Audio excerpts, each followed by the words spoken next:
Good day. I'm Colonel Jerry Morlock, the Director of the Combat Studies Institute. You're about to use a video series which our instructors have prepared for the sole purpose of improving your presentation of M610, The Evolution of Modern Warfare. We've taken care to make the course that you teach as similar to the one taught at Fort Leavenworth as possible, and choose to add these tapes to your libraries in order to give you every advantage as you prepare to teach this new course. These tapes are similar to the weekly train-up sessions which we utilize to prepare our instructors here at Fort Leavenworth. My intent for the tape sessions was to provide you insights and tips on ways to approach the lessons of M610 that were not available in the instructor notes. I've drawn various instructors, military and civilian, into the sessions based upon their specific expertise and historical background. They were asked to just talk to the lesson structure and content, giving you some additional information on the historical context and differing views on how to approach the lessons.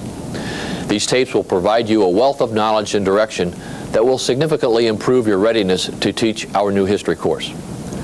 One word of caution regarding how to use these training tapes. They are not designed to be substituted for your instruction during the individual lessons of the course.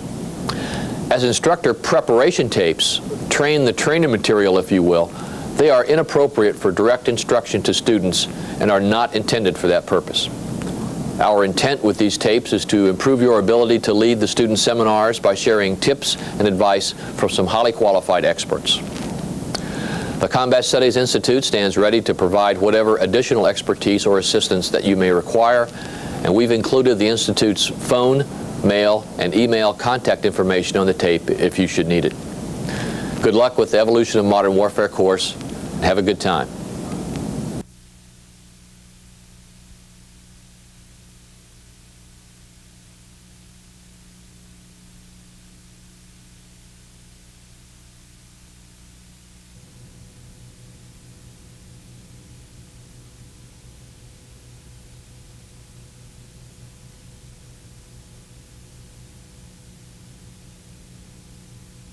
Hi, I'm Lieutenant Colonel Jim Martin from the Combat Studies Institute, and we're here today to talk about Lesson 5 in the non-resident course, the American Military Experience 1815 to 1862. Here with me today to go through this session is Dr. Chris Gable from the Combat Studies Institute and Lieutenant Colonel Jeff Shadman.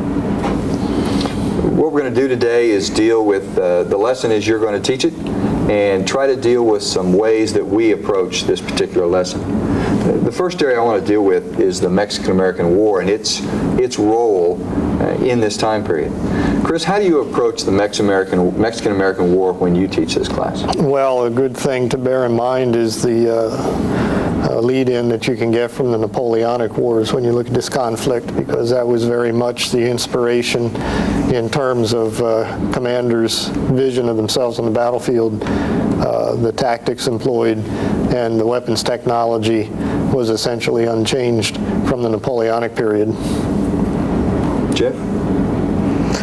When I approach it, I try and approach it from a point of view of the personalities involved, leadership, what lessons you're going to learn, how you're going to try and solve problems. In the case of the United States, you're strategically on the offensive against what appears to be a superior foe, and how do you plan for that and how do you react to it? Yeah, I personally like to deal with this in pointing out what it isn't. Many of my students say, well, that was a training ground for the American Civil War. Well, while it was a leadership training ground, particularly for the junior officers, the R.E. Lees and the Grants, that people who would be leaders later on, it certainly wasn't an image of what would be the American Civil War. What were the size of the formations we were dealing with in the Mexican-American War? 8,000, 9,000 for each of those armies? And we dealt with much, much larger armies when we get to the American Civil War. So while, yeah, there are some things that you can take from the Mexican-American War and move it all over into the American Civil War, you also see what the gap was between 1848 and 1861 and how possibly unprepared people could be by 1861 to lead armies of 35 or 40,000 when we'd never seen that in their military experience. All right, so I think you can approach that not only what the war was, but what the war wasn't. Well, it certainly set up the expectations of a lot of people involved, and as you indicate, not very realistically. Mexican War, you're looking at a small, rather highly professional army. The technology obviously is going to change. There's a lot of things that a commander might expect that he knows about war in 1861 that's changed on him. What about casualties, Jeff? Do you think there's any, I mean, we see huge casualties by the time we hit the American Civil War, and we'll talk about how technology impacts on that. Do you think maybe that commanders expected casualties in the American Civil War at first to run like they did in the Mexican-American War? They were relatively low. I think they expected that, but when you compare it to the Mexican-American War, I'm not sure the casualties are really that low. I think on a number of troops you had involved are actually relatively high, especially when you factor in disease and the potential for non-battle casualties. So I think they were fully prepared to have relatively large casualties on a per unit basis, although not the mass numbers that actually occurred. And we ask, one of the reading questions we ask students out there is assessing that effect of the Mexican-American War on the military institutions. And that kind of leads us towards the military between these wars. What kind of effect do you see the Mexican-American War itself having on the institutions which would lead us to 61, on that professional army you talked about? Well, its biggest impact was on the geographical scope of the Army's mission. The Mexican War added a tremendous amount of territory to the United States, and the United States Army did not grow to match the expansion in territory. And so in the decades between the Mexican-American War and the Civil War, the United States Army on the frontier is going to be even more diluted in terms of soldiers per square mile, or perhaps square miles per soldier would be more accurate than it had ever been before. So you're going to go into the Civil War with an army that was not used to seeing more than a company of troops assembled together in one place at one time. Yeah, for example, I mean, I'm looking at some figures I've got on the Army force structure over time, and at the 1845, just before the Mexican War starts, we're running at about 8,600 soldiers in the Army, roughly. 46, we go up just over 15,000. The peak of the Mexican-American War, we're at 30,000. But by 1853, we're back down to just under 14,000 that it shows here as far as the authorized strengths. So, like you say, the territory grows immensely. Stretches basically sea to shining sea now, but yet the Army is down to a mere 14,000 soldiers to try to police this. You know, you keep focusing us toward the American Civil War and needs for there, and this is part of something that the United States has been learning ever since the American Revolution, and that it's its capacity to grow to meet any threat that it receives through volunteers, so it doesn't need a large standing army. And the ability of the American Army to perform well during the Mexican-American War, at least as seen by the public, would seem to reinforce that fact. So that until you actually need the troops, you don't need to have them on hand. Well, that brings up a question. Is the Army that fights the Mexican-American War that prototypical volunteer army that the United States depends on, or is it a smaller professional army? The army that did most of the fighting was the professional army. There was a volunteer army that turned out, but was not as heavily engaged. Nonetheless, this is not a requirement in the foundation of a myth or the perpetuation of a myth. So you can leave the Civil War convinced that the volunteer soldier won the war. No, it's not only that. It's like I said, what it appears to be is, you know, who are the press reporting to? They're reporting about the hometown boys and what they're doing and their success. And they're not going to be reporting on the regular units and the long-standing army. They're going to be reporting on, like, Jefferson Davis's Mississippi Rifles. And those are units that are going to get the press and the notoriety. Okay, so we've got a small regular professional army that between 1848 and 61 is largely a constabulary force. As you said, you know, not soldiers per square mile, but square miles per soldier. How does that fit into the American strategic posture of the time? I mean, how do we depend largely on our Navy then? I mean, that's what Glenn says in his, Dr. Robertson in his intro, is that there's a large dependence on the Navy. It gives you the buffer, all right, so that professional Army can do its thing and then grow if it needs to. Do we really spend the money to create this Navy that our strategy calls for? Yeah, to the extent that our strategy was a commerce-based one, and the military requirements to promote commerce around the world require showing the flag, maintaining a certain amount of safe harbors, and later coaling stations. And the Navy was adequate for that largely symbolic purpose. But the Army then as now was basically trying to find a mission for itself, in that it had the frontier and it had coastal defense, and beyond that there was not a great deal of pretense that we even needed an army. You have to kind of take a look just like we do now, try and identify just what we perceive the threat that we need military forces for. When you start taking a look at 1846, 1848, and then after the Mexican-American War, what is that primary threat? And I think it's still perceived to be the British Navy. And just like Chris said, it's coastal defense is what's important. We're perceived as having a long enough coast, especially with the acquisition of new territory, that the British can't blockade it. So all you need is enough defense to keep from having your port seized by the British. And you do not need a large army to do that. What you need is fortifications, and you need to protect the key points of that seacoast, like the opening into the Chesapeake Bay, so that ships can get out and spread your commerce to the world. And as long as your commerce can still get out and not be stopped, you're not blockaded. Okay, so what we have with the military between the wars in this period, if I've got what you guys are talking about correctly, is we have a small regular army, 14, 15,000, somewhere in there, which does the constabulary work that's got to be done. We have a standing Navy to give us that commerce protection you talk about, to guard the approaches to the Chesapeake, along with coastal defense batteries. In fact, I think the Navy is still basically a commerce rating Navy, a little bit larger, but it's to place the pressure on the British and force them to consolidate their fleet. Isn't that its primary purpose between the wars?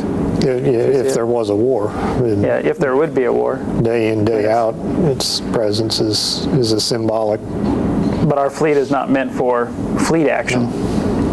Okay, we're not looking for the blue water fight then. I mean, that's not really what we're looking for here.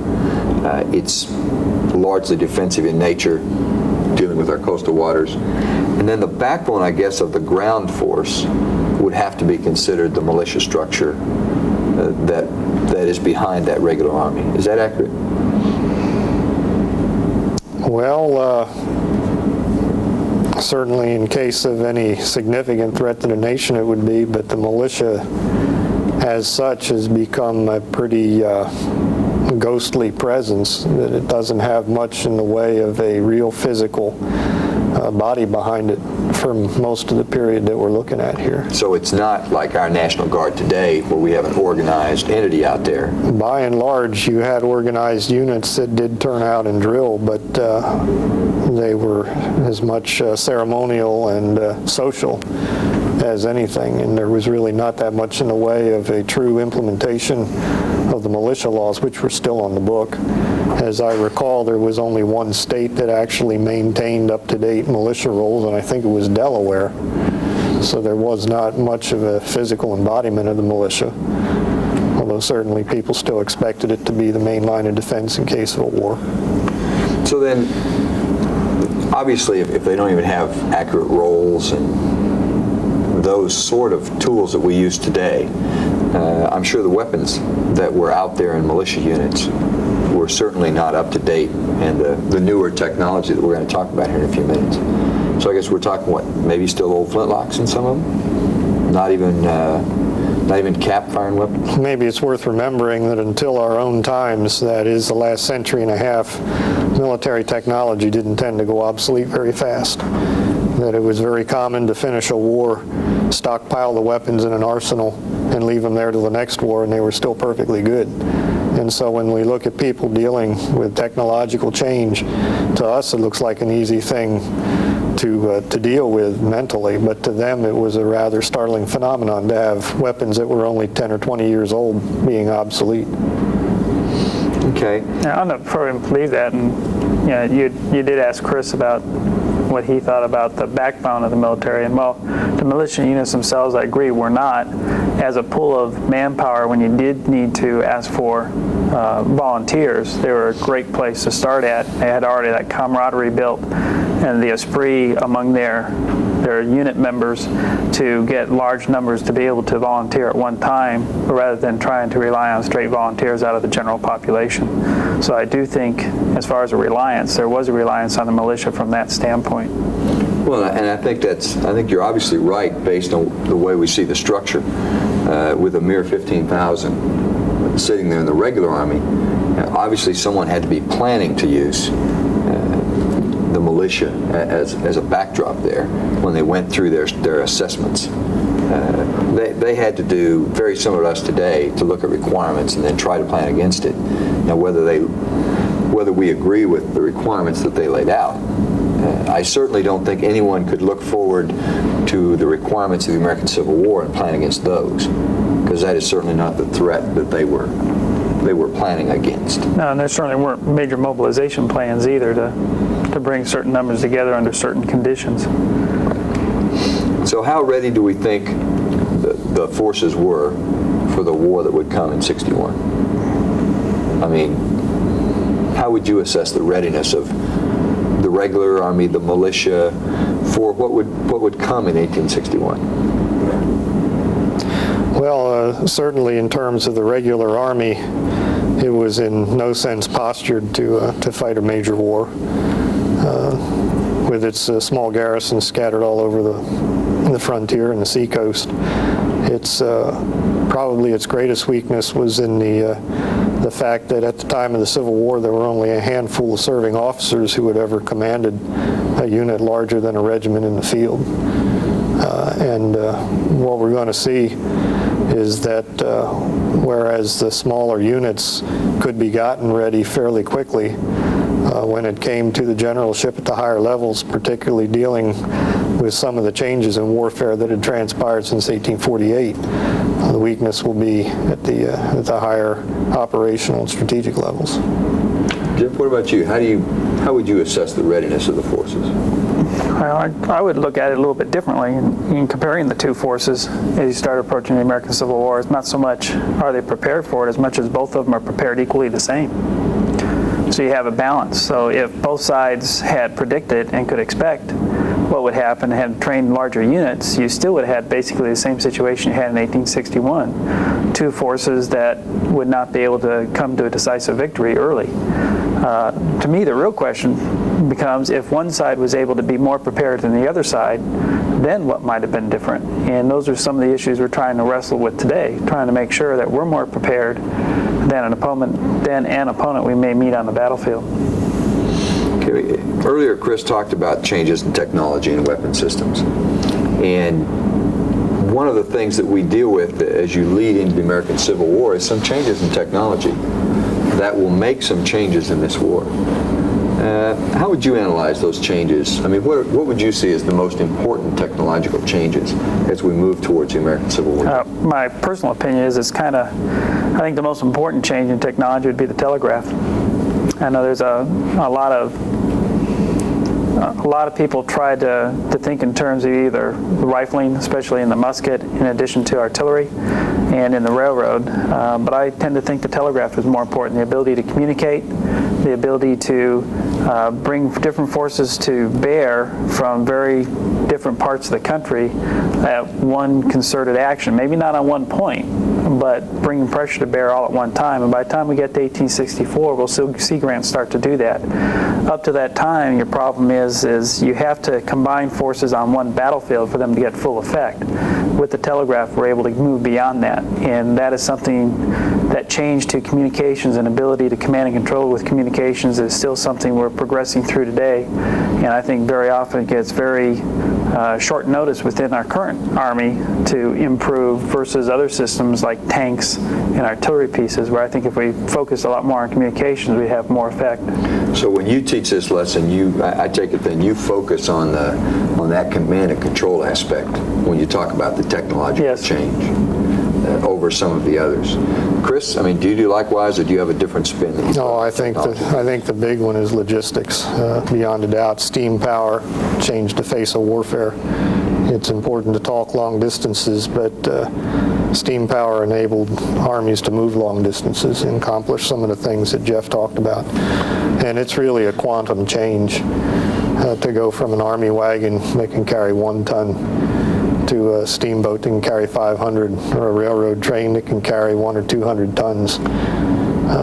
This is the first major war in human history in which the movement and the logistics is not all done by muscle power. And when you think about all the changes in warfare through history up until this time, as great as Napoleon was, he was still using the same logistical system as Alexander the Great, which is muscle power.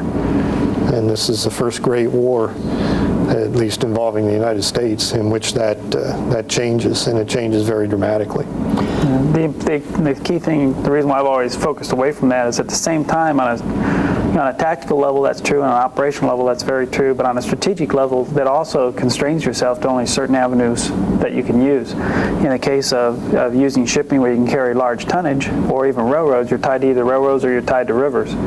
Wagons may only carry 1 to 2 tons at a time, but over multiple routes in many different places, much more difficult to predict their advance. And I think we've seen the same thing today with our reliance still on trucks, even though barges will still carry more than a truck will. And even over aircraft, which are limited in where they can land, even though they can carry more tonnage than our trucks can. So I agree, it's very important, and it's a major breakthrough in the ability to logistically supply very large armies. But there's also a handicap to using those capabilities that I think sometimes is often overlooked. Well, that's true, but there are some aspects of this war that simply could not have been done with wagon power. You can find a number of campaigns that would have ended had it not been for steam power, transportation, and logistics. Absolutely agree. The scale of this war is enormous. The distance from one theater to another would take you from Paris to Berlin and back again. And there are just some things that could not be done. Campaigns, just compare this war, for example, to the French and Indian War, the American Revolution, War of 1812 on the frontier, and see how in those conflicts 90% of the war was just getting armies where they had to be in a condition slightly better than starving to death. And the side that did that won the campaign. And suddenly in this war we're operating over even larger distances with huge armies that are able to deliver enormous combat power despite the distances they've traveled. And as an instructor who teaches logistics, and as a logistician, you begin to see here something that will be true throughout history from then on, is that the real weakness of a logistics system, as far as the transportation goes, are those joints between types of transportation. You talk about, we use the barge and it carries, what'd you say, 500 tons? Is that basically it? Mm-hmm. Where a wagon carries 1 ton. But the barge won't have to eat any of his 1 ton. Well, I agree, but the point that slows logistics down, you'll find in this war, is when you have to take it from the barge to the wagon. And that's where life slows down. And we'll see that as we go right on through the wars that will follow, right through World War II and all the way into Desert Storm. You see that as a problem. Probably the best example would be von Moltke and the Franco-Prussian War, when he gets to the frontier and all of a sudden it's a different gauge and he's got to start unloading. And he just doesn't have the wagons to keep up with what the train will haul. So you create a whole new set of logistical problems also for the logistician with that mass amount of equipment that we can haul on those trains. Well, that gets back to a point Jeff raised earlier and the constraints that are involved. You draw big arrows on the map for the Civil War campaigns, and the great majority of them follow rail lines or rivers or both. And the ones that don't turn into raids that can't go where they want to go and stay where they want to stay. Because eventually they have to get where the other side has railroads and has rivers, so they're going to come up against the numbers that they just can't support without using the same kind of means. Best example I can think of that is actually outside this lesson, but it's Sherman's campaign to Atlanta. When where he basically uses the railroad bed as his axis of advance. And the supplies are going right into the back of his army as they come down from Louisville and Nashville. So I think that's a good example of what you're talking about. It's interesting, we talked about this, and most people, I think, would make the jump out of asking the same question about what changes in technology and would have jumped on a rifled musket. And yet, our discussion, we've completely gone away from that, as if none of us have considered that as being that as important as telegraph or logistics. Well, I think that it makes changes at the tactical level, where what you guys have talked about is largely, there are some tactical changes, but there's a large piece there that's operational and strategic. But that rifled musket makes changes. Earlier, you and I were talking about, I asked you the max effective range of 12-pound Napoleon with canister, which was a common way to utilize that weapon system in the time prior to 1861.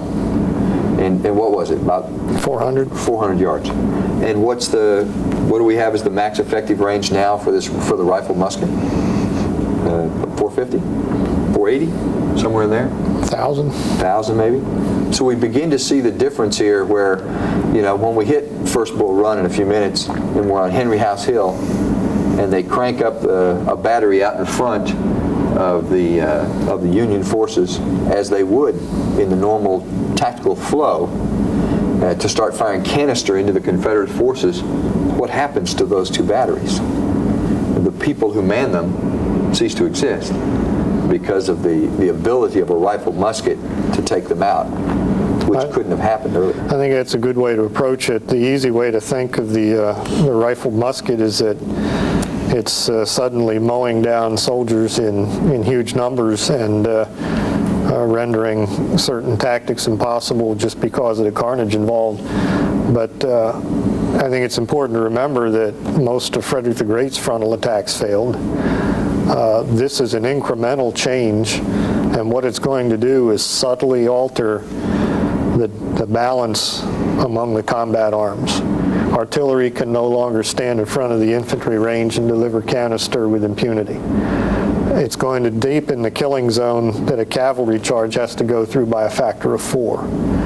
And so it's not going to irrevocably change the face of the battlefield, but what it does is it subtly changes the balance of what works and what doesn't. It changes the percentages. It changes the batting average, so to speak, of a specific tactic in a specific situation. And I think that's where this particular technological change comes in. But even with the improvements in rifling, you still had to fire, on the average, 150 rounds to wound one enemy soldier in this war. And so it's not as if everybody's dying from musket shots all of a sudden. Well, and I think the fact is, if my reading's correct, is that the average infantry soldier in one of these battles didn't fire 50, 60, 70 rounds. I mean, if they got off 8 or 9 or 10 rounds, that would fall more into the realm of reality.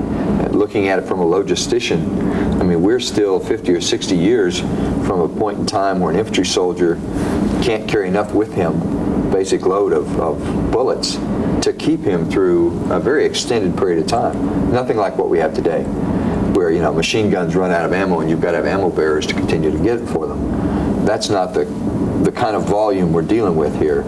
We're dealing with maybe 40, 50, 60,000 men, each firing 8 or 10 rounds, rather than hundreds of rounds per man. So there's a, as you say, it's an incremental change. What about later in the war? We'll go to breech loaders, not in the same kind of quantity as the muzzle loaders early, but do you see that making much of a difference? No. So all the hoopla about repeating rifles. The problem perceived then with repeating rifles, first of all, you're talking two different things now between repeaters and breech loaders, which are not necessarily the same thing. But in the case of both those weapons, you're talking a much more sophisticated piece of ammunition that has to be manufactured in great numbers. And if you tried to outfit a whole army with those types of weapons, the logistics system just couldn't keep up with that type of manufacture and distribution as perceived by the people making decisions on whether to use those kinds of weapons or not. The fact is, if someone's firing a repeater, you can anticipate a soldier will fire more often, probably less carefully, and use up their ammunition very quickly and need to be resupplied very quickly. Now, we would look back today and say, yeah, but you can do the same thing with 1/10 of soldiers. So, maybe it'll balance out in the long run. Well, but then again, if it's a balance, have you gained anything? I think they perceived then, we can look back in hindsight and say they made a mistake not going into those new technologies, but in reality, to bankroll the new technologies to the expense of other things without being sure they would work without those problems, I think probably would have been a mistake. And I think from a soldier's perspective, the one thing about the repeater or the breech loading weapon is that you no longer had to be standing to reload that weapon system. It's much harder with a muzzle loader to do that in a prone position, where from a soldier's survival standpoint at least, you could now take those weapons and fire them and reload them from the prone. At the same time, you got a soldier in a prone position and you're fighting out of cornfields and wheat and you can't see your target. So it's all fine and good to say that. What you can really do is protect a soldier before the infantry is close enough to shoot at them. But for the most part, they're still going to have to stand to shoot at an approaching battle line. Well, probably the biggest impact of those weapons isn't with infantry at all. But one of the things that emerges at Bull Run is that traditional sword-wielding cavalry seems to be losing a decisive place on the battlefield. And the repeating weapons, the breech loaders in particular, are going to, I think, play their greatest role later in the war when it comes to the cavalry arm. But that's not a factor in the Bull Run battle. So basically we begin to see what will later be called mounted infantry, where they can use their horses as a means to carry them somewhere and then dismount and fight as infantry. Bad as it might be to load a muzzle loader on the ground, doing it on a horseback is That's a major good point. problem. A lot of times we approach the American Civil War like it's a continuation of Napoleonic tactics. In the case of cavalry, that would mean a shock arm. By the time you see the both armies in the beginning of the American Civil War, the cavalry is primarily a reconnaissance arm, a raiding arm, and they're not really used as a shock arm at all. So you see the cavalry units distributed throughout an army, sometimes as low as brigade level, to be used in reconnaissance and not formed together as large units to be used. And so that's a good point. It kind of breaks from the traditional thought process too, that they're based on Napoleonics. I think you can see from our discussion here that on the idea of technology, there's different ways you can go. But I think the three key elements that you probably want to deal with is communications, command and control, like Jeff talked about, is logistics, which largely here the technological change is in the steam engine, the rail, the boat, that area, and then in the weapon systems, the muzzle, the rifle muzzle loader specifically. And I don't know if everyone out there really knows what the difference is in that between the smoothbore weapon and the rifled musket. I mean, the basic difference is with and correct me if I get off here, but with a smoothbore weapon, because of the way that black powder fouls a bore, you end up using a ball that is much smaller, somewhat smaller than the bore itself is. Because otherwise, as it fouled, you'd have a hard time getting it down in there after repeated rounds. So really, this thing is being fired. There are no grooves in that barrel. It's smoothbore. So it's bouncing down the muzzle as it comes down, or down the bore. And basically, wherever it bounces last is what's going to determine where it's going to go. Whether it's going to be a little high, a little low, a little left, a little right. Where with the invention of the Minet ball, which will expand to fit those grooves, lands and grooves in the rifle musket, you now have some ballistic stability when that round comes out the barrel. Much like, I mean, what we're more used to today, and that gives you that greater range with accuracy than you've got before. Also has to be a little smaller because you're still dealing with black powder, so it'll still foul the bore. But now the back of it will expand with those gases, grab the lands and grooves, and down it'll go. So that's really is that an accurate discussion of the basics between those two? Yeah, the rifle was recognized for its advantages and accuracy for, probably 200 years, but finding a practical military weapon, particularly with the loading problem you've identified, was really what prevented its being widely adopted, I would imagine. Yeah, and I think too, keep in mind that there are advantages to the musket. One, it could be loaded more quickly because it didn't fit as tightly, so you could fire it more quickly than you could a rifle. In addition, when you got into close range, you could double shot it, which you couldn't do with a rifle. So while you may not have the accuracy you do with a ball, you can put 2 balls down the bore at one time. So if you could find positions where you didn't have to worry about the range of the rifle musket, say 100 yards in front of a tree line, a musket can be very effective and very often more effective than a rifle. Okay. Jeff, what about, we haven't talked about artillery much at all, but what about the state of, I mean, you're an artilleryman, what about the state of artillery going into the American Civil War? Well, artillery, of course, ruled supreme on the battlefield throughout history. More appropriately, that's a good question. Artillery, especially with the changes with the rifle musket, and we talked about that a little bit. Really, during the Mexican-American War, you saw artillery having a great effect offensively for the American Army. By the time you get to the American Civil War, for reasons that Chris mentioned earlier about the inability to unlimber within rifle range of enemy troops, which is about the same max effective range as canister, you cannot get the same offensive use out of your artillery. Another factor that works into it is tree lines and close quarters, and that you had to get too close to be able to unlimber, and even muskets could then get you. It wasn't just a rifle. But if you could set up in a position defensively with artillery, spread between the regiments of a brigade, artillery was very devastating on the defense, and I think just strengthened the defense tremendously in doing that. Very rarely did you see the kind of artillery counter-battery fire that you see at Gettysburg before Pickett's charge. Most of the time it's an anti-infantry weapon used by the defense, and that's where it has its greatest impact. And we've talked about canister here. Folks, the instructors out there may not understand exactly what it is. Either of you want to explain what canister really was? I'll let Chris go with that. For a 12-pounder Napoleon, canister would be 27 iron balls, about 1.5 inches, packed in a can with a powder charge behind it. And when the powder charge detonated, the can and the balls would spray out shotgun fashion. Short maximum range, but terribly effective against massed infantry. So we're talking about 1 pound each ball? No, it's not a pound. Well, I mean, just about, remember what the weight is? No, I really don't. But we're basically turning that 12-pound Napoleon then into a shotgun. Yes. I mean, that's really what we're doing with it. Okay. That gives you an idea about infantry weapons, artillery, as we start into this war. What I'd like to do is leave technology here for a minute. And Chris, you and I talked earlier today about the importance of war aims. How do you approach the war aims as we roll towards the American Civil War in 1861 when you teach this class? Well, I think that war aims in this conflict, as in any war that you may study in this course, are a very, very valuable ruler to hold up against the operations that you'll be looking at as you go through the war. If you establish up front what the war aims are, that gives you then a gauge against which you can judge the strategies and the campaigns that the various players will choose to implement as the war goes along. Give you some ability to assess whether they were doing the right thing or not. In the case of the American Civil War, you need to be rigorous in your definitions, war aims being the political end state that the nation wishes to achieve by resorting to arms.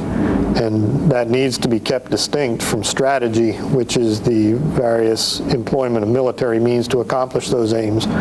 In the American Civil War, you need to get to the point where there's some consensus that the war aims are essentially on the part of the Confederacy to establish and maintain its status as a sovereign independent state, and for the Union to restore the Union, or as the war aims were stated, to preserve the Union, in that the Lincoln administration refused to admit that secession had ever taken place.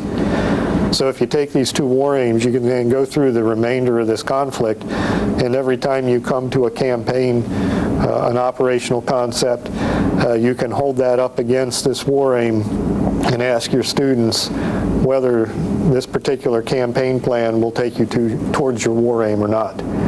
And this gives you something beyond just romance and mythology in judging what was effective and what was not in terms of the campaigns and battles of this war. One illustration of this for down the road is that the focus on perhaps something like the Battle of Gettysburg will be inevitable, and yet when you hold this up to the war aims and ask what did this campaign accomplish in terms of either side's war aim, the answer is not much, because things didn't change after that. So I think it's a fine instrument to use in assessing what the different campaigns of this war were truly all about. Yeah, I agree with Chris completely, and you start to take a look at 1861 and 1862 and what the war aims are. That definitely has an impact on the military campaigns. They're waged for limited objectives. They're attempting to use limited power, and both sides are attempting not to punish the other side by destroying cities, by destroying towns, by ticking off the civilian population, and both sides are doing those things. And we'll see a change by the time we get to the end of the war. So a lot of times you see the criticism of the generalship early in the war and the campaigns that are developed. It's based on the war aims in 1865, not the war aims in 1861. So you have to be very careful to identify it. And sometimes those aims are not always easy to identify. You have to kind of extrapolate it from a lot of different pieces of information to determine what they were at the time. The war aims aren't always what the president says they are. Correct. And as you allude to, very typically in a war, the aims will modify and change over time, whether anybody wants them to or not. The conduct of war itself can introduce new goals into what the nation needs to accomplish by the end of that war. Well, I think one of the most controversial discussions about war aims here, I get it from my students every time I teach this course, wraps around slavery, the Emancipation Proclamation. Was it really a war aim of the Union to end slavery? I mean, though this is military history, that pops up every time I teach it. And I go back to and I'm going to paraphrase this quote from Lincoln. He said that if I could preserve the Union and never free a slave, I would. And if I could preserve the Union and free all the slaves, I would do so. And if I could preserve the Union and free some of the slaves and not free others, I would do so. My goal is to preserve the Union. And that's a paraphrase, but I think that goes back to the heart of the war aim you talked about earlier. That's the key. And even when he does do the Emancipation Proclamation, I mean, that's a diplomatic and political statement driving towards that preservation. It's not a human rights issue. It's really driving towards preservation. At the same time, you can't get away from that. Slavery is probably the one primary divisive issue between the two sections. And while you don't have the North going to war for the sake of abolition, per se, you still can't get away from the fact that the primary divisive issue between the two sections is still slavery. And I think you'll find when you guys teach this class that though this is military history, evolution of modern warfare, this may be the first class you get where there are a lot of your students who have some very definite opinions. I mean, most people don't have a lot of opinions about the Mexican-American War. But when you hit the American Civil War, you run into Civil War buffs, you run into people who have read more on this than any other conflict you've hit so far, and they have some very pronounced opinions. I think you won't have any problem when you get into this war getting class participation on some of these discussions. As you hit First Bull Run and you hit the technology piece here and then move on into the next lessons that deal with the American Civil War. And really from here on out, I find in my classes that I get more and more participation as we leave the American Civil War, because people study this war and then you move towards the 20th century where people are much more familiar with with what's going on. Your problem does change, though, in that you have a few people that will know a lot. Sometimes, though, it's actually pretty limited, and those that still don't know any more than they did about the Mexican-American War, and they apply that same level of knowledge to the American Civil War. And while you may have more participation, the participation will really be key to a few individuals, and the challenge becomes how do you get the other people into it. And one way to try and do that is when people offer their opinion, and it's an informed opinion based on their readings, is even if you believe and you support their same opinion, just come across with something that's different and challenge them. And that'll help encourage those others to challenge them as well, even though they may not have the same background knowledge. Okay. Anything else on war aims from either? It's one of those things that's not treated a lot in Glenn's intro, but it's something that we're agreed that you need to lay a foundation here to help you as you move along in later lessons. Well, I do it in every lesson where we deal with the war, because unless you establish what the war aims are, you have no grounds upon which to evaluate strategy and campaign planning. You use it regularly as an analytical tool then. Yeah. You give them an azimuth, and then you can check how well people do against that azimuth. Indeed. Basically. And also look at how war aims change during a conflict, especially the longer it goes. So, just before we go on to the case study of First Bull Run and talk about it and the article that Glenn's got out there, I have something that I normally do with my students that I call the balance sheet, and try to lay out for these two forces, what their relative strengths and weaknesses were. And there's a lot of ways to do it. I probably go into more detail than I should, but what you might want to do is lay out some of the differences, such as population difference between the two sides. A rather mundane topic, but it allows you, if you only have a very small population, you can only mobilize a certain portion of that population, because you still have to feed people. Someone still has to farm. And depending on which source you deal with, I've seen in a lot of different numbers. I use these, and the North had roughly 22 million, population of 22 million at the coming of the war, where the South was running somewhere just under 10 of usable manpower. And I think that lays out... Well, that's total population, white and black. Right. Slave and free combined. Right. So it lays out some of the initial problems that the South's got in trying to match the North in this particular war. You talk about how they have equal problems earlier, but the big advantage for the North is that they have far more to start with. It's like a basketball team that's got 5 and one that's got 10. And there's some issues of tiredness there, and just being able to throw a lot of numbers at people. So they start in a bit of a hole there, the Confederacy does, when they start into this. Some of the other things I like to talk about are the miles of railroads that are available to them, using that logistics piece that you talked about earlier. The sheer mileage that's out there in the North, because of its economy and the way it worked, much more railroad mileage was built there than there was in the South. The agriculture economy of the South didn't dwell on industry, therefore didn't have near as much rail. Some of those sort of things, square miles. Actually, the Confederacy in many ways is bigger for square mileage than is the Union. And then I look at a couple other things. I go into horses and mules, which again, though we've got steam, you've still got to take things by wagon to most armies. And the Union will have a tremendous advantage in horses. I think part of that is keeping Missouri and Kentucky nominally on the Union side in the war. Those are two, places that you can get considerable horseflesh.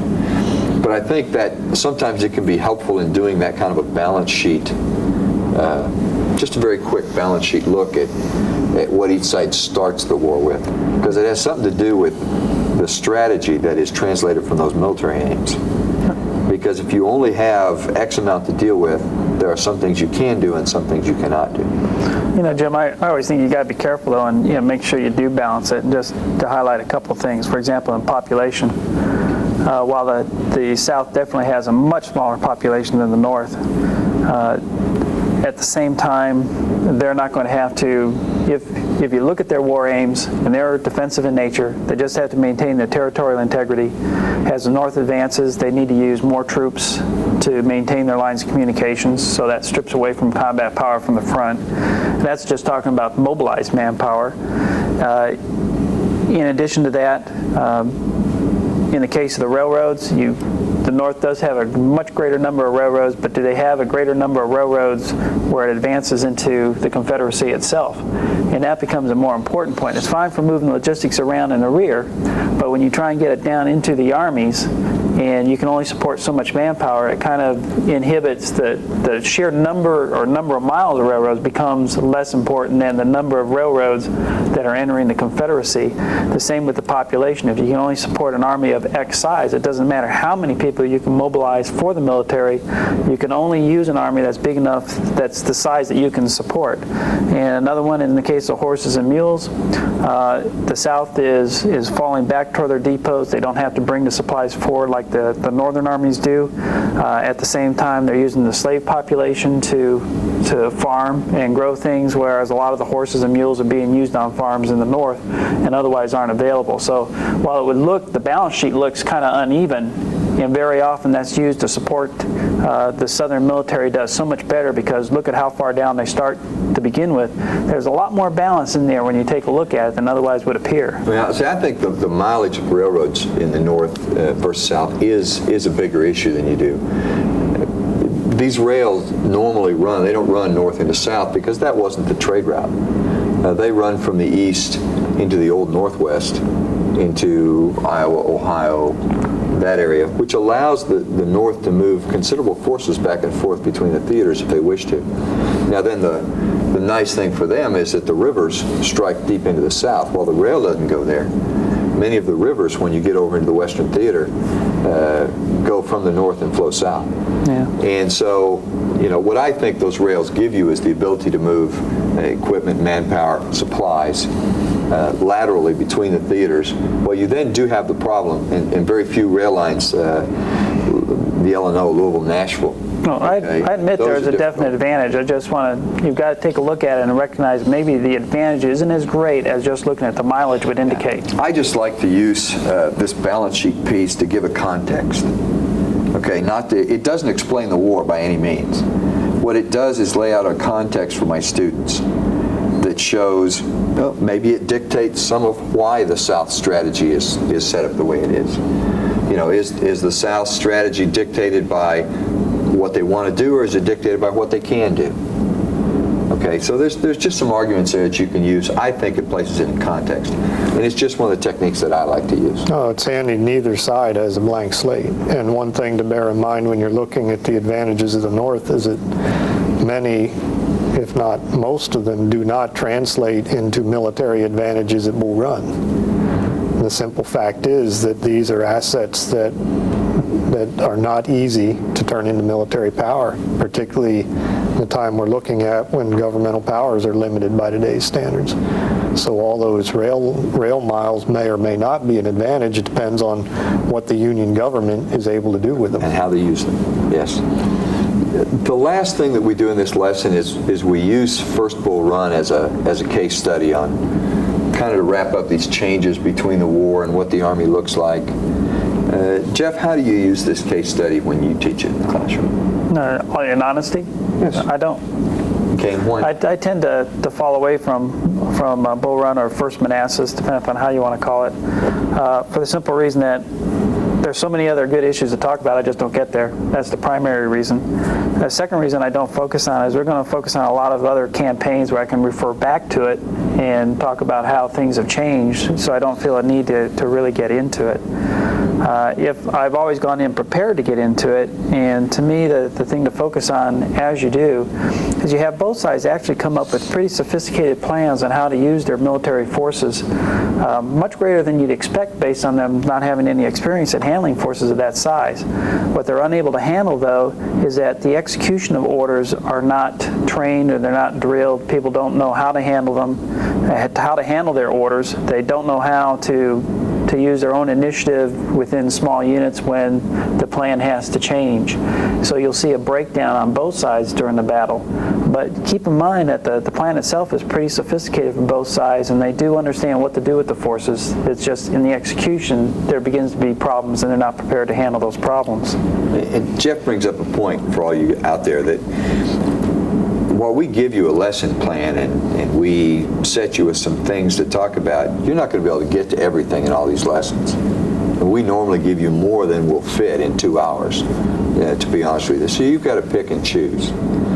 Myself, I like to use this case study just to show potential impact that we're going to have when the leaders on both sides have been trained basically by the same system, where you have a northern leader and a southern leader who try to do basically the same thing at First Bull Run, and because they were trained in the same schools. The long discussion about the impact of West Point here, to me, one of the things that's always interesting is what we've got two armies whose leaders were trained the same way. And so they often do things very similar, and they're able to read each other pretty well. Chris, how do you use it? Well, it illustrates so many of the things that we've touched upon. You can simply pull pieces and parts out of this campaign, as we've been doing as we've gone through our discussion here this afternoon, to illustrate tactics, technology, logistics. Many of the things play out here, including one might inquire as to what this does in terms of the war aims of the participants. Does this campaign make a great deal of sense? Would the capture of Richmond have ended the rebellion? Would the capture of Richmond, which has only been the capital of the Confederacy for a matter of a couple months, have caused the Confederates to throw their hands up and say, oh, that's too much, we quit? And I think it begins to introduce some thoughts about how bitterly and stubbornly this conflict is going to be played out, because we're in a theater. This is simply the first of many, essentially, stalemates that we're going to run into in this theater. They're going to continue for 3 more years. One of the other things I like to point out in this class and when I teach my Civil War class is that both sides approach this believing that this will be a one-battle war. And we're looking for a decisive victory here, and the other will go away, basically. There's even the story that you got in the Civil War PBS type series, the guys doing the picnics up on the hillside, because war is a gala to go and watch. But both sides' leaders will get a quick education into the violence and difficulty of this war, with the victory that the South will win, but not a clear, decisive victory by any means, and both sides being bloodied much more than they expected to be bloodied. I think it leaves an imprint then on the leadership, makes them think a little about those war aims, because all of a sudden this isn't going to be the easy, decisive, we'll whip them and on we'll go. I think they start to get that feeling for just how difficult this war may be. With this first battle, serious battle of the war. That's where they do fall into that Napoleonic concept of win the decisive battle, you win the war. And that's just not going to happen. Okay, as we close, any parting comments from you two on teaching this lesson, on anything we haven't touched on here? Yeah, there's 2 thoughts, not just for this lesson, but I think they're particularly prominent when you're looking at the Civil War. Number one, the people who lived this did not have a crystal ball, and they didn't know it was going to be a 4-year conflict. Had they known that, undoubtedly they would have done things differently in 1861. And number 2, none of them, as far as I know, ever got up and in one morning and decided to do something profoundly stupid. A lot of Civil War historiography focuses on the Chump of the Month Club and how dumb could this guy be. Whereas I think there's a lot more to be learned from history in general and from the Civil War in particular if you approach it with a philosophy that the individuals involved were doing what they thought was the best thing based upon the information they had and the context they found themselves in. And from my part, that goes back to something that I normally tell my students in the very first day. And that's when you study history, you can only hold historical actors responsible for what they could have known. I mean, the vast knowledge that we have since then of what happened and, well, they should have realized this. You can only hold them responsible for something that they could have known at the time. Like you said, they don't have a crystal ball, and they can't see into the future. So you have to be careful when you evaluate them to not impose ideas on them that they could not have had. But you're real smart because you're 100 years later, and you have so much more to look back on. Anything, any closing thoughts here, Jeff? But to return to where I started is a look at generalship. You're looking in the Mexican-American War. We have our junior officers that are fighting that war have come out of West Point, and they're trained to be military professionals, but their senior commanders are not. You know, Scott, Taylor, these are guys that have come up before West Point, and they're in charge. So you have as you take a look at the Mexican-American War, take a look at the differences between your senior leaders and your junior leaders. Then try and ask yourself, what do those junior leaders learn from the Mexican-American War, and how are they going to apply those lessons in the American Civil War? And part of that is they've been successful in that Mexican-American War, so they're going to try and use those as positive lessons and stick to them. In the case of the South, you're probably going to find they're going to stick to those lessons much longer than the North will, and largely because at the beginning of the war they're still successful with those tactics, or at least they perceive it as so, whereas the North will change and adjust. And it's kind of interesting to watch that interplay. And just to also reinforce what Chris said when he talked about stump the chump, it's real easy to criticize some of the generals, especially early in the war. An example would be General McClellan. He's criticized very often, but he was a very effective general. He had some major flaws, but some of his ideas were really good in how to prosecute the war and may have been successful. However, it also would have been led to a protracted war probably, as opposed to a very quick, short war, which is what Lincoln was after at the time. And in closing here, I think that the one comment I'd leave you with as we close out is that don't feel compelled to use everything that you've read, everything you've heard in here in the conduct of your lesson. All of us walk into a classroom prepared to teach all of these things, but we go where the class takes us, largely. If your students get interested in something, we let them talk, generally. Yes. So don't feel compelled to get through all of this. It's not a check the block effort.